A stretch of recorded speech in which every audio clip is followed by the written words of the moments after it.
wala pa po yung pantamid, ano po, isa po akong isang housewife, then may 4 na pinag-aaral na anak.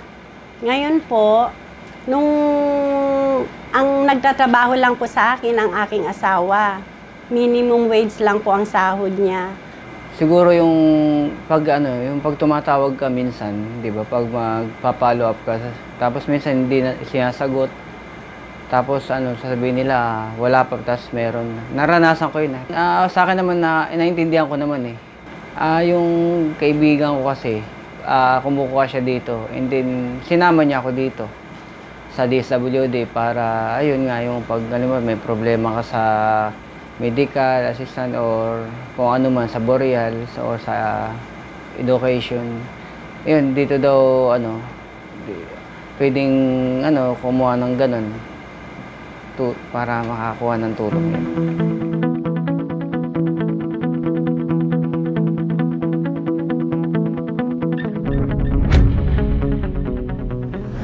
Welcome to Dynamic Living, the Total You in Focus with the Department of Social Welfare and Development.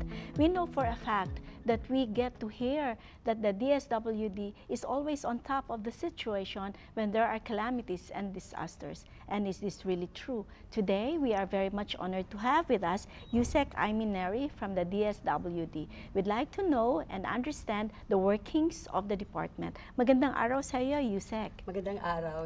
I'm very happy and privileged to be in your program. Yes, heto nga po, hinahabol namin kayo, no? Because we know you're so busy. Yusek, when was the department established? The social welfare program was established as early as 1951. But it only became as a Department of Social Welfare and Development in 1987, under the 1987 Constitution. Okay, and during that time when it was created, so to speak, what was its mandate or function? And with that function that it was mandated to do, heto din ba yung sinusundan natin ngayon kung saan kayo patutungo in terms of your programs? Yes, the core mandate of the DSWD is really to provide full social protection to underprivileged, to vulnerable, and the indigent members of the society. Pag sinabi mong vulnerable, indigent, and those who are underprivileged, heto yung karamihan na that will comprise the people of the Philippines, right? Yes. So, heto naman po pag sinabi natin na heto yung inyong programa geared towards that, but then we would like to establish first na heto bang DSWD, may naririnig tayong devolution. Anong ibig pong sabihin nito, Yusek? When the Local Government Code was enacted in 1991, there was a provision in the Local Government Code to transfer some of the powers from the national government to the local government units. So that's the reason why there is a devolution of powers. So in terms of providing assistance and first responder to calamities, it's really devolved to LGUs now under the Local Government Code. Just for the immediate response, no? Pero in terms of the programs itself, hindi naman ninyo yan ipinasa sa LGU. Actually, that was supposed to be devolved under the Local Government Code. There were some of the funds that needed to be turned over to the local government units. However, for the programs under the DSWD, during the 30th cabinet meeting, the President Rodrigo Duterte issued a directive of no downloading of funds. When we say no downloading of funds, we cannot anymore transfer funds from the national government under the DSWD to the local government units. Now, bakit Yusek, was there a time in the previous years na heto pati yung funds talagang dinownload sa LGUs? Yes, there were in the past, prior to the directive of the President, yung mga payouts po namin sa senior citizens, sa Pantawid, it used to be transferred to the local government unit for the payouts. The problem here is that there were many reports that reached the Malacanang that these programs under DSWD were being used by some politicians for their political agenda.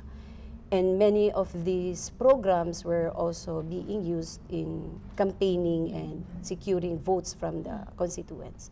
Now, the President wanted really the beneficiaries to really feel that these pensions or these grants do not come from an individual political figure, but come from the national At saka government. hindi, maganda yan, Yusek. Alam mo kung bakit? Because now, with that being national in nature and it cannot be used as a platform for any politics, what is beautiful there is whether your affiliation is this or your affiliation is that, because you know we cannot really mandate that everybody would have the same affiliations. Yes. Everybody has an equal footing in terms of receiving, being a recipient of the programs.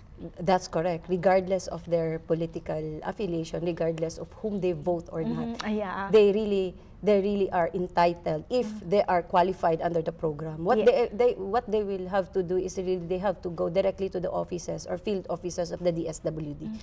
How many do you think? How many are, you know, in terms of membership, not really membership, but in terms of those people who are in the office of the DSWD, how many are you there? Like for example, can you give us a ballpark figure na for every DSWD, heto yung number ninyo na empleyado, and these are the people that are really responsible for doing the legwork for all of these programs? I don't have an accurate data of how many, but we have 17 field offices nationwide.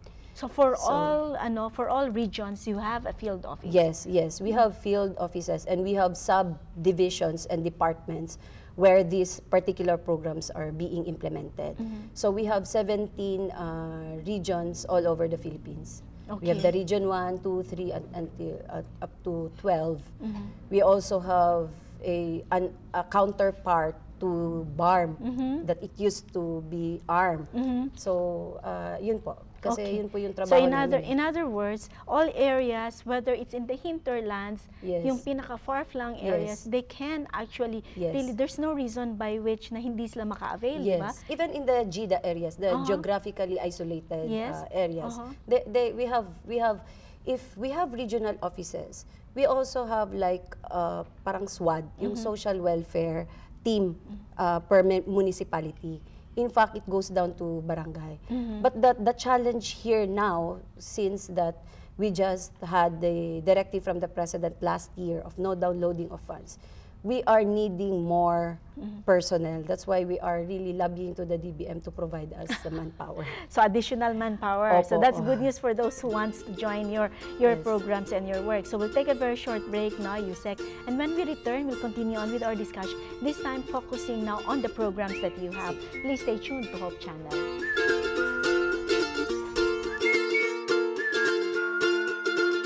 Bilang isang ina at gusto mapag-aral ang mga anak, gagawin lahat ng isang ina para mapag-aral ang anak. Kaya hihingi po sana ako ng tulong sa DSWD na nakapaskil sa harap ng school. Pero nung bago ako hihingi, bago magpasukan, may nakalagay na ng mga listahan ng 4Ps na pwedeng mag-member sa mga nakapost sa mga ng barangay namin. At doon, pinatawag po lahat ang nakalista doon. Pumunta kami sa barangay at doon sinabi nila na member na po ako ng 4Ps. Then, doon sa barangay, nag-usap-usap po kami at grinupo kami. At bilang isang 4Ps member na po noon, ako po yung nakuhang 4Ps parent leader. Yung unang kong anak ay isang member din po, naging scholar po siya ng ESGPPA sa TUP. Ngayon, supposed to be graduating na po siya, pero may lang pong hadlang. Tapos, pero ngayon po, tuloy-tuloy po. Ang laki ng tulong ng sa akin. Kasi nung nawala na po siya sa beneficiaries ko, humingi po ako ng tulong para scholar sa TUP po siya nag-aaral. Ngayon, binigyan po siya ng scholar. Galing din po sa DSWD, pero connect din po sa 4Ps yun. Ngayon, nakakakuha po kami ng allowance. Doon po namin kinukuha ang tuition fee niya. At yung allowance na yun, medyo po malaki. Kaya nakakabili po kami ng gamit niya para sa school. Yung iba kasi may nagwawala, may na-encounter ako na gano'n na pag pinapabalik-balik. Pero ako na, okay lang kasi malapit lang naman yung bahay ko eh. Okay naman yung paramdam ko ngayon dahil yung yung mga request ng doktor na yung gamot is nabili ko na at saka nakapagbayad na ako sa Pilel.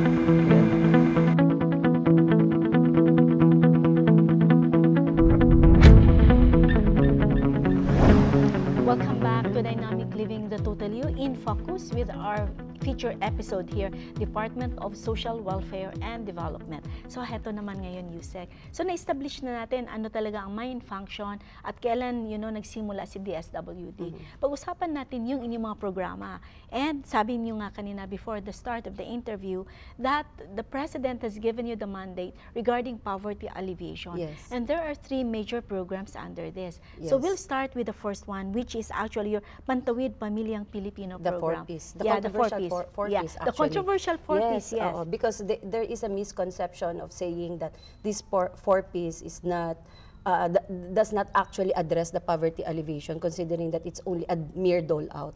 We would like to really refute that claim, because this is really based on our impact evaluation report. The impact as to the households being targeted by Pantawid has really improved in terms of their cost of living, in terms of their daily lives. Because while it may be minimal, but it is more on augmenting. Kasi these beneficiaries naman are also required to really work. Kasi yung dole out, yung Pantawid kasi na grant is only so minimal.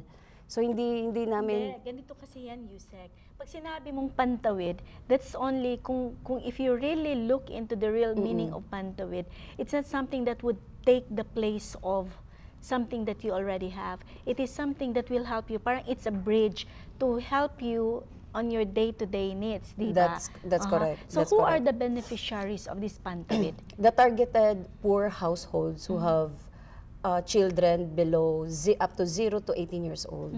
So ito po yung mga target ng household under Pantawid. Okay, and how much, so per family or per household, pare-pareho ang tinatanggap nila niyan, and month in, month out, they really receive that? Yes, but the payout is quarterly. Monthly, they receive the health grant, kasi the Pantawid really focuses on health and education. We have the educational grant, and then yung directive ni President, rice subsidy.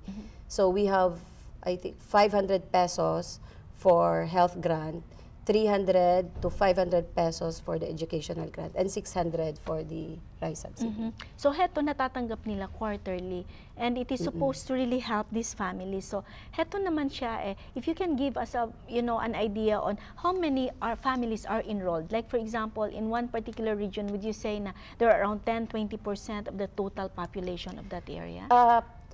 For our record, we have 4.4 million households already enrolled under Pantawid. I don't know how it is being divided among regions, but we have the total 4.4 million households enrolled under Pantawid. Okay, and this program of the 4-piece, is it just because of the sitting president now, or is it something that the DSWD might be doing through year in, year out, no matter who sits there? Actually, that's a good news, because the President Rodrigo Duterte already signed the law, the CCT law, the institutionalizing 4-piece. So whoever is the sitting president, this remains to be the program of the DSWD. So yun ikinaganda, kasi minsan pag nagbabago, nawawala din yung programa, di ba? Yes. So aside sa 4-piece, ano pa yung isang program ninyo that is geared towards alleviating poverty? We have the Sustainable Livelihood Program and the Kalahi Seeds. The Sustainable Livelihood Program, tandem yan with the 4-piece kasi that is actually the graduation approach, making this household to become financially independent. So these targeted poor households under 4-piece, binibigyan po namin ng income generating opportunities. So livelihood, or if they are not fit to to conduct businesses, we give them employment opportunity, because these SLP or Sustainable Livelihood Programs really objective is for these 4-piece beneficiaries to graduate and become financially independent. So yun yung maganda niyan, Yusek, kasi ibig sabihin, meron tayong bridge para Yes. dyan. Hindi yung forever 4-piece members sila. Kundi, the ultimate end is for them to become independent Yes. financially. Yes, correct. No? So with your sustainable livelihood program, you make that, a feasibility or a possibility for these family members. Yes, yeah, in fact, yung compliance rate na ngayon is 90% plus na nga. So mataas for those, na. For those. And we really look forward, no, na yung nandun sa 4-piece, bababa yung number, tataas yung sa SLP niya. Yes, bababa, but i-replace namin sa With another na naman. panibagong household. So we maintain the 4.4 million, but meron yearly replacement households na hopefully itong replacement ito is not a natural attrition, but for them to become financially independent. Now, once they become financially independent, because they are enrolled already under SLP, meron na naman tayong, syempre, may ita-target na naman tayong bagong household na i-enroll natin sa 4-piece. So, hindi po pwede na 4-piece at the same time SLP, na forever ganun siya. Kailangan graduate siya. Pero, possibility na 4-piece pa siya, enrolled siya sa SLP hanggang naging financially independent siya para makakagraduate siya so from 4-piece. So, yung isa naman, the third program towards poverty alleviation, what is this? Is yung Kapit Bisig, laban sa kahirapan, it is Kalahi Seeds. It is community empowerment naman. Now, we want to target those far-flung areas, communities na they could not access services from the government. So, ito yung Kalahi Seeds. Kami po nang nagdadala ng proyekto through community parang kapit bisig among the community members, no. So ang gagawin nila, for example, in one community, wala silang daycare center or wala silang tulay. Now, it's so hard to request from DPWH or from anong part ng government. Kalahi Seed po ang mag-a-address niyan. Oh, wow, ang ganda. So, itong community na ito, sila, magkakabisig sila, gagawa sila ng proposal, isasubmit nila sa DSWD na kailangan nila ng bridge or kailangan nila ng tulay. Sila din yung magtatrabaho para sa tulay. So, babayaran namin sila, yung cash for work, babayaran namin sila para sa pagtayo ng tulay na iyon. Ang galing, so, no? it is an empowered community talaga. Sa lahat, sa tatlo na kinwento mo ngayon, Yusek, mas gusto yung Kalahi Seeds. Yeah, I know, because here you empower the community. Yes. They help each other and they're able to attain kung ano yung goal nila. We'll continue on, ha, Yusek. Stay tuned to Hope Channel. Alam ko nang may pag-asa noon at hindi naman namin hinihingi lahat ang tulong sa government. Ito ay isang alalay lang po sa tulong mula sa government. Siyempre, hindi naman natin iasa lahat ang tulong doon, di ba? Malaking tulong talaga ang nagagawa sa akin kasi kahit lang po yung pambili nila ng gamit every pasukan, nabibili po nila dahil po sa tulong ng 4-piece.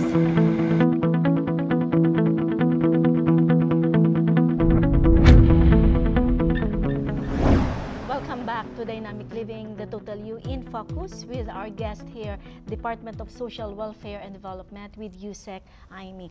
So, kanina po, I know, I was so excited with your Kapit Bisig, no?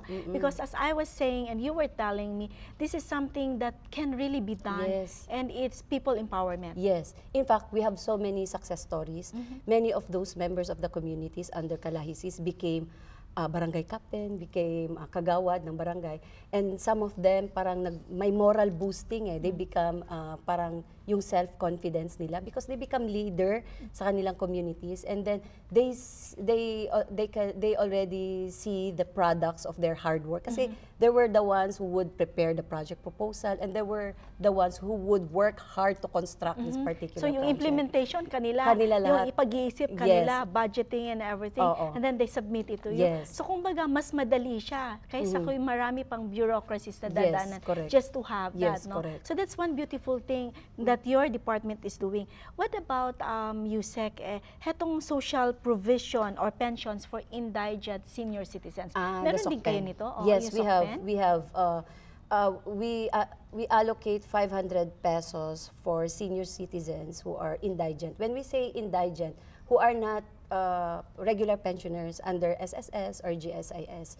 So those who do not receive any pensions from government or any agencies. Heto bang sa PhilHealth membership, kayo din ba, part din ba kayo dito, na i-enroll yung mga, underprivileged natin? PhilHealth kasi is under DOH. So iba na yun. So it's really Hindi different. na kayo doon kasali sa kanila. Oo. Okay, now, heto naman, news has been abound about this, that juvenile, offenders na binaba na yata, ibababa pa lang, no? Yung age group ng ating mga kabataan, for them when they commit something, no? So, what is the take of DSWD? Kasi magiging under sa inyo ito eh. Yes, actually we already submitted our position paper regarding our position on lowering age. But the point really here is that, according to Secretary Rolly Bautista, regardless of we lower the age of criminal responsibility or we retain the current age, it's really the full implementation of the law. It's really the full implementation of the law. Because if you do not have an effective, let's say, effective intervention program for these CICLs, then yung panukala pong lowering age of criminal responsibility would be rendered inutil. So, bali, wala din siya. Kung iisipin mo, no? Unless, again, dito natin makikita na naman, Yusek, hindi lang naman dapat yan sa mga magulang o sa DSWD o kaya naman sa justice system, kundi bawat isa sa atin, di ba, has that social responsibility. Yes, it boils down to the parenting skills, yung role ng parents. What is good about the DSWD's program is that under the 4Ps, meron kasi kaming condition for them to receive grant. Ito po yung pag-a-attend ng mga parents sa family development session. Okay. So dito po namin inu-inculcate sa mga minds ng mga magulang the effective way of guiding their children and I parenting like children. that what you said, though, that one of the conditions for them to become recipients of this is actually for them to be involved also in the programs of parenting and guidance, no? Yes. So maganda 'yun kasi parang hindi natin pinapabayaan lang sila, no? So heto, Yusek, ano-ano ang mga future plans ng department ninyo? Or do you still have some, big programs that are still to be put in place in the coming months or years? Okay. With respect to the CICL, yung tinatawag na Children in Conflict with Law, and in anticipation of the impending bill, the DBM already allocated 1 billion pesos. Now we have to settle whether it will be transferred to the DSWD or to what agency, but we are contemplating it to be transferred to the DSWD because the purpose of which is really to construct functional and effective bahay pag-asas for our children in conflict with law. We also have magpa-pilot test pa lang kami eh. Kung mapansin niyo po ma'am, may mga street kids tayo. Meron kaming programa ngayon na silungan sa barangay. We wanted to get rid of the street kids kasi what we want is to really nurture and care for these children who have been abandoned. Because we can say that they have been abandoned kasi the mere fact na nasa kalye eh.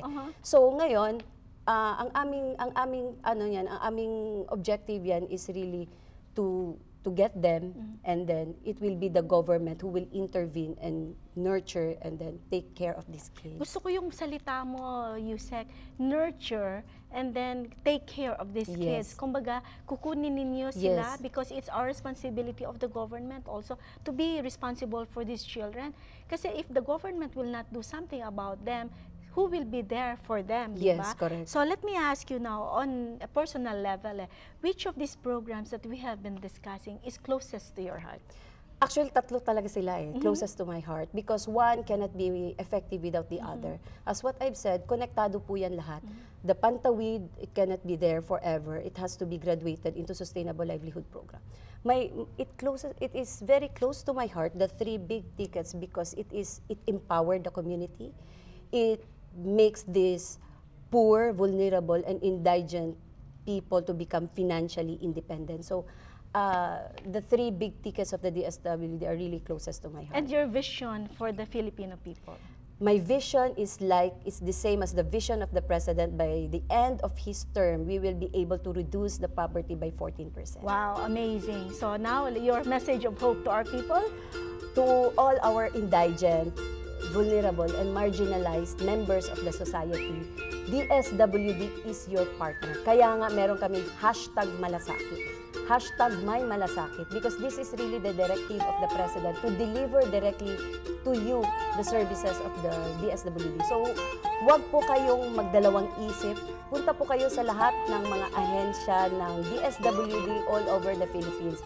Kung hindi po kayo i-entertain, meron po kaming 888 at we will really address that seriously, because this is really our core mandate is really to provide full social protection po para sa inyo. Wow, thank you so much, Yusek, no? Parang pati ako, gusto ko na rin pumunta doon. So, mga kababayan natin, no?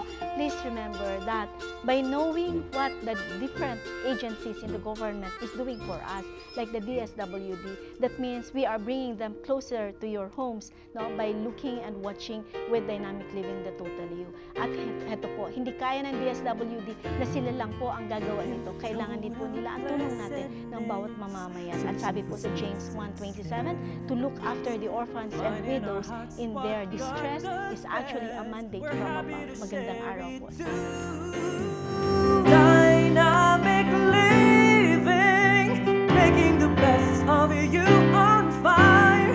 Dynamic living, sharing the faith, we're giving the love and bringing the total you. Pag sinabi ba natin, If you have been blessed by this program, share hope and help us continue to bring hope everywhere. Send your donations to South Philippine Union Conference through any of the bank details shown here.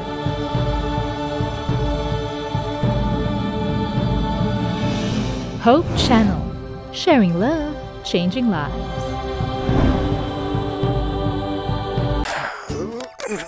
Agay, maraglapad man ang akong ulo. Inom sa kuha niya tableta para mawala ni. Maraga pa muhipoy man ang akong mga bukton. Ay, may nalang niapod ko yung tableta para ni.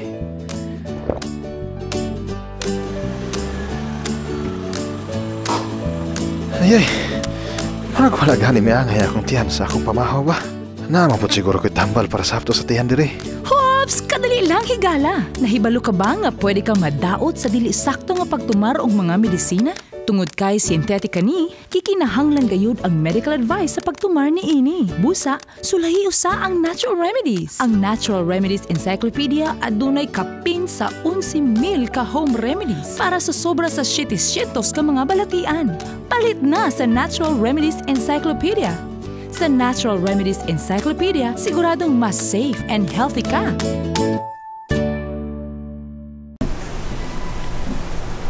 Go! Lula tanong ng bagulangan, may isang ka-player na. Hindi ba? Relax lang. Apil ba? Hindi na ito magdugay ba? Isa lang good ka oras.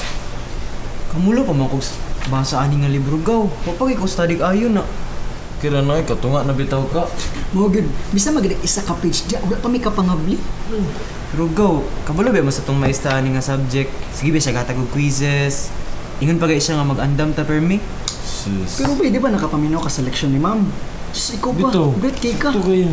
Madumduman ni mo na tanan. Sige. Sara ko oras ha?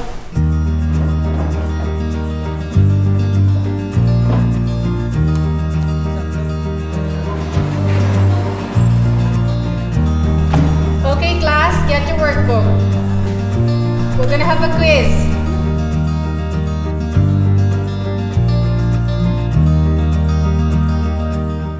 Di na kinimayo ba ka nang... Bisa ko mapya sa inyo ha, magtuon sa ako. Unsa? Ano man? Dulas sa taba ka, isa lang. Ato na tagad ta. Nag-text si Francis. Pwede daw siya makapil. Ta. Sige, amping mo gaw.